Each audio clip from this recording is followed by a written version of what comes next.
Who brought you the fantasy about the despicable video that caused the Benghazi massacre? Who used the IRS as a weapon to go after their political enemies? The ones who chip away at our First, Second, and Fourth Amendment rights, only to turn around and trumpet their right to hide behind the Fifth Amendment. The latest to come out of the Obama administration? Just a little slap at Syria. Really, Mr. President? Now you want the American people, after all they've been through, to take you at your word and blindly follow you into yet another Middle East conflict? Hello and welcome to Justice. I'm Judge Jeanine Pirro. Thanks for being with us tonight. This week, the Obama administration seeks congressional approval to strike Syria. The narrative? We go in for just a couple of days, do a quick military slap, no intention of regime change, and then call it a day. We'll show them. But right now, Russian and American destroyers and an untold number of submarines are lining up off the Syrian coast. Iranian fast boats are already in the Persian Gulf, where other American warships are positioned. And since we've given them fair warning, Mr. President, because of your latest indecision and dithering, our enemies in the Middle East have been moving assets and preparing to retaliate. It's teed up. Once we start the bombing, the Syrians will call on their allies, Iran and Russia. Now, let me see if I understand this. We're looking to bomb Syria because of an alleged chemical attack, risking a potential face-off with Iran and Russia in a move that will ultimately benefit who? Al-Qaeda? Mr. President, why for 2 years did the United States and the world stand silent as the civil war unfolded in Syria? Well over 100,000 casualties, women and children, victims of bombings and shootings, missile attacks, executions, dismemberment, and decapitation. Now, 1,400 of the over 100,000 are believed to be victims of chemical weapons. Now, we need to engage in a dust-up with Syria? Mr. President, why is killing one way more heinous and worthy of our response than another?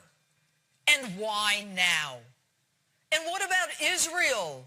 We know you don't like Bibi, but hell, don't you have an obligation to not put our allies in harm's way? And your reason? I didn't set a red line. The world set a red line. Congress set a red line when it ratified that treaty. My credibility is not on the line. The international community's credibility is on the line. That's just not true. It's another one of your false narratives.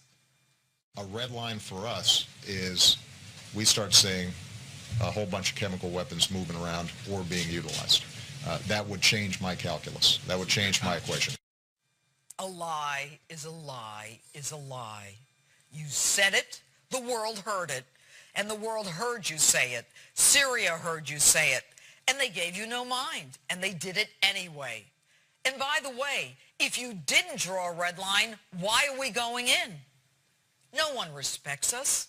No one fears us. You've done this to us.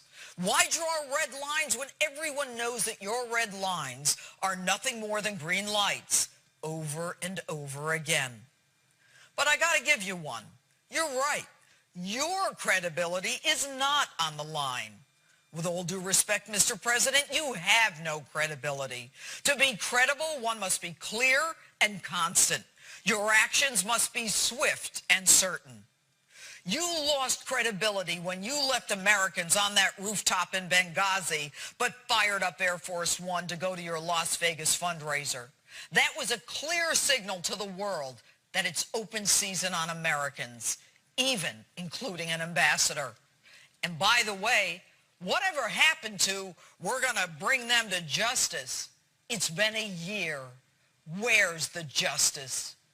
And now you want to hide behind Congress so you can blame them for your inaction, or you say maybe you'll go in anyway. What's that all about? It's amateur hour in Washington. American lives weigh in the balance. We are a war-weary nation. Even you admit that. We are tired of spilling the blood of young American men and women in a part of the world that despises us. And to add insult to injury, you don't even take care of the vets when they come home. Many of them with fewer body parts and certainly more demons than when they left. And if you're so dead set against the killing of children that you are willing to send us into yet another conflict, will you guarantee that the 1,000-pound Tomahawk missiles that you will heap on Syria won't kill children? Or are they simply your collateral damage? Will the murders of those children be less significant than those we go to avenge? Tell us, what is the American strategic interest? What is the end game? Did you think this one out? Or is politics so much a part of your calculus that it's all about you? A shot across the bow to hold Assad accountable? Degrade his capacity to carry out future attacks? Deter this behavior in the future? Do you really believe, after this man killed over 100,000 people, that he's afraid of you? And since you don't intend to take Assad out and expect him to weather this, you make the United States look even weaker. Little Syria survives an attack by the most militarily powerful country in the world. Well, at least we were until you showed up. And whose side are we on anyway? Take a look at this. These are the Syrian rebels whose side you want to take. They are killing young men, execution style. And if the use of chemical weapons is violating international standards, why isn't the international community standing shoulder to shoulder with you? The Brits, for the first time since 1782, have refused a request for military action by their prime minister. NATO has rejected your call. The European Union has rejected your call. The UN, of course, is still investigating. And the Italians? Well, they're too busy dancing with Berlusconi at one of his bunga-bunga parties. And your good friend Putin had to give you a little lecture on international law. Only the UN Security Council could sanction the use of force against a sovereign state. Any other pretext or method which might be used to justify the use of force against a sovereign state is inadmissible and can only be interpreted as an aggression. You don't poke a stick in the eye of the tiger and expect the tiger to not react. The rebels you want to support are Al-Qaeda. You remember them? They took down the World Trade Center a few blocks from here. Ansar al-Sharia. You remember them? They massacred 4 Americans in Benghazi. And the Muslim Brotherhood. You remember them? You threw our friend Mubarak under the bus for them, and it's since worked out so well in Egypt. And by the way, no Americans were massacred in Syria like they were in Benghazi, so we should go to war for you to save face after making a dumb statement that you now say you didn't make?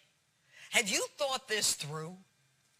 Your feckless foreign policy and paper tiger image have forced your hand. Even your friend Dianne Feinstein agrees with me. Once the administration made this call, though, I think there is a real need for us to back it up, or America becomes a paper tiger. Mr. President, in the past, when America was respected and feared, no one would even dare think of crossing an American president's red line. Remember, you said that you wouldn't go to war unless there was an imminent threat to national security. What case have you made? Last I checked, Assad has never attacked us. And by the way, didn't you get elected as an anti-war president? Didn't you vote against the last war in Iraq? And here we are 5 years into your administration, and American men and women are still on the ground fighting boogeymen in caves in Afghanistan, who will return to their tribal enclaves as soon as we leave. And your Iraq withdrawal thing, that one hasn't worked out so well either. And Senator McCain, We all respect you for your service and the sacrifices you've made for this country. But in the end, maybe you're right. Maybe it's all just a game. Mr. President, can you understand why Americans are so dead set against this? We look at wars in the Middle East through the prism of Iraq and the lies and false narrative of Benghazi. You want us to trust you, but you're not credible, clear, or concise. Why should Americans take it on faith that what you're saying is even true? There's no end game, and we can't afford, nor do we want, a World War III. And speaking of that, Mr. President, didn't you win the Nobel Peace Prize? Yeah, you were the one. Give it back. Coming up tonight, we'll get inside information on how Congress is going to vote on the president's proposal from two men who used to cast those votes in